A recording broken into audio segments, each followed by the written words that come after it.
అందరికీ నమస్కారం. మార్చి 3వ తేదీన చంద్రగ్రహణం.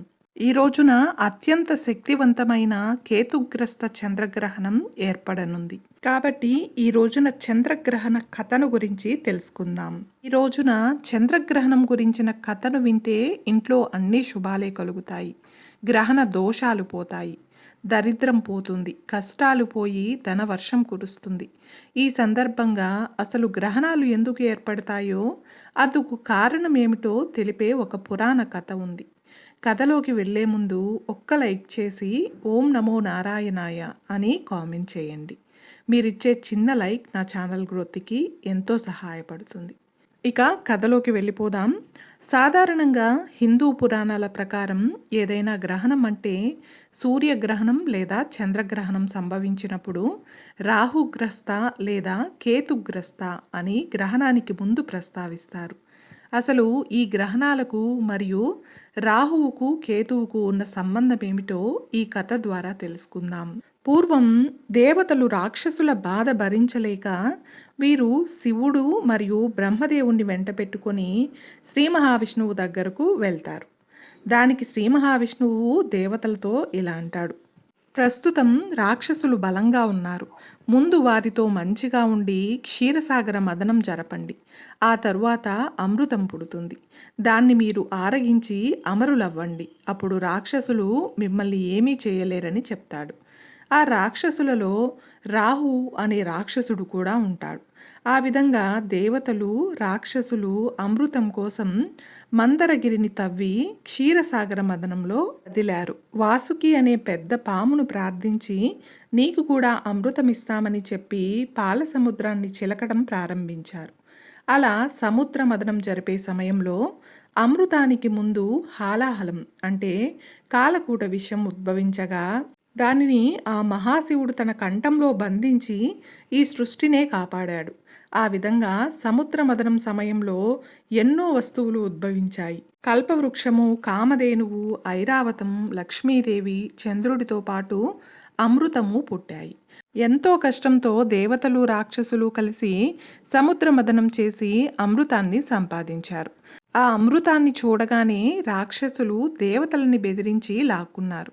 ఇలా లాక్కుని నాకు కావాలని వారిలో వారు కొట్టుకోవడం మొదలుపెట్టారు.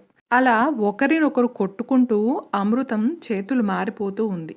ఇది చూసిన దేవతలు లబోదిబోమని గోలపెట్టి శ్రీ మహావిష్ణువుని ప్రార్థించారు. ఇక శ్రీ మహావిష్ణువు వారిని ఓదార్చి జగన్మోహిని అవతారమెత్తి ఆ రాక్షసుల వద్దకు వెళ్ళి వయ్యారాలను వలకపోసుకుంటూ తన అందచందాలను చూపిస్తూ అటూ ఇటూ తిరుగుతుంటే జగన్మోహిని అందాన్ని రాక్షసులు చూసి ఆమె వెంటపడ్డారు.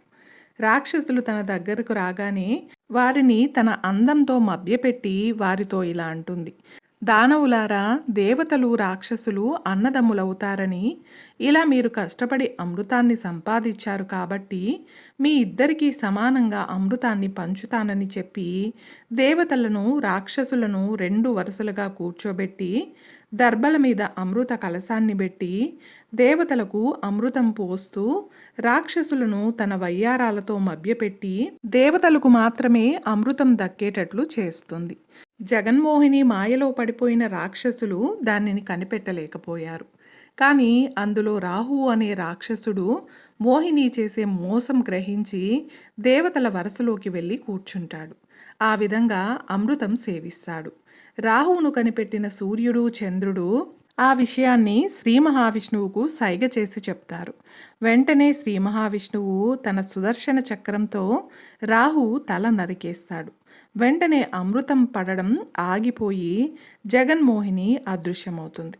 రాహు అప్పటికే అమృతం సేవించాడు కాబట్టి అతను మరణించడు. తల భాగము, మొండెము భాగము వేరు అవ్వడంతో తలను రాహువుగాను, మొండాన్ని కేతువుగాను పిలువబడుతూ ఉంటారు. సూర్యచంద్రుల ద్వారా తనకు కీడు జరిగింది కాబట్టి సూర్యచంద్రులు తనకు అపకారం చేశారనే ఉద్దేశంతో ప్రతి సంవత్సరం రాహుకేతువులు సూర్యచంద్రులను మింగడానికి ప్రయత్నిస్తూ ఉంటారు. వీటినే సూర్యగ్రహణం, చంద్రగ్రహణాలుగా మనం పిలుస్తూ ఉంటాము. దేవతలు రాక్షసులు అమృతం కోసం ఘర్షణ చూసిన వాసుకి అంటే కవ్వంగా చేసుకుని లాగిన పెద్ద పాము తనకు కూడా అమృతం దొరకలేదని ఇక ఏమీ చేయలేక అమృత కలశం పెట్టిన దర్భ దగ్గరకు వెళ్ళి దర్భపై అమృతం పడిందని దర్భను నాకింది. అమృతం రాకపోగా దర్భ పదునుకు నాలుక నిలువుగా చీలింది. అప్పటి నుండి వాసుకి సంతానమైన పాములకు నాలుక నిలువుగా చీలి 2 నాలుకలు ఉన్నట్లుగా కనిపిస్తుంది. సూర్య చంద్ర గ్రహణాలు ఏర్పడడానికి కారణం వివరించే పురాణ కథ ఇదే. ఈరోజు ఈ కథను విన్నా, చదివినా, చెప్పినా ఇంట్లో సకల శుభాలు కలుగుతాయి. మరి చంద్రగ్రహణం వెనుక ఉన్న ఈ యథార్థ సంఘటన గురించి పూర్వం జరిగిన ఈ కథను విందాం. ప్రాచీన కాలంలో ధనార్దిని అనే భక్తుడు ఉండేవాడు. అతను ఒక చిన్న గ్రామంలో నివసించేవాడు. అతనికి చంద్రదేవుని పట్ల అపారమైన భక్తి ఉండేది. ప్రతిరోజు చంద్రోదయం అయ్యే సమయానికి నదిలో స్నానం చేసి చంద్రునికి ప్రణామం చేసి అర్చన చేసేవాడు. ఒకరోజు గురువు ఆజ్ఞ ప్రకారం ఆయన మహావ్రతాన్ని ప్రారంభించాడు. ఈ వ్రతంలో చంద్రగ్రహణం రోజున ఉపవాసం ఉండి చంద్రుణ్ణి దర్శించి పూజ చేయాలి. ఈ విధంగా ఆ వ్రతం చేసేవారికి అష్టైశ్వర్యాలు లభిస్తాయని చెప్తారు. ఆ రోజున ధనార్దిని చంద్రదేవుని ధ్యానంలో మునిగిపోయి ఉన్నాడు. అప్పుడే చంద్రుడు స్వయంగా అతనికి ప్రత్యక్షమయ్యాడు. అతనితో చంద్రుడు ఇలా అన్నాడు: ధనార్దిని, నీ భక్తి నాకు ఎంతో ప్రీతికరంగా ఉంది. నీ కోరిక చెప్పు, నీకు వరం ప్రసాదిస్తాను అన్నాడు. దానికి ధనార్దిని ఆనందంతో ఇలా అన్నాడు: ప్రభు, మీ కాంతి ఎప్పటికీ కలుషితం కాకూడదు, ఎప్పటికీ శుద్ధమైన వెలుగునివ్వాలి అని అన్నాడు. దానికి చంద్రుడు కొంచెం విషాదంగా చూసి ఇలా అన్నాడు: ధర్మం ప్రకారం నేను శాపగ్రస్తుణ్ణి. గ్రహణ సమయంలో నా కాంతి మాయమైపోతుంది. ఇది నా గత జన్మ పాప ఫలం అన్నాడు. ధనార్దిని ఇది విని విచారించాడు. అప్పుడు చంద్రదేవుడు ఇలా చెప్పాడు: చంద్రగ్రహణ సమయంలో నీవు ఉపవాసంతో ధ్యానంతో ఉంటే నిన్ను శాశ్వతంగా అనుగ్రహిస్తాను అన్నాడు.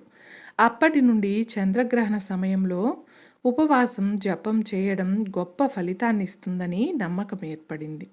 చంద్రదేవుడు ఎవరైతే గ్రహణ సమయంలో ఉపవాసం ఉంటారో వారికి అక్షయ ఫలాన్ని ఇస్తానని శపథం చేశాడు.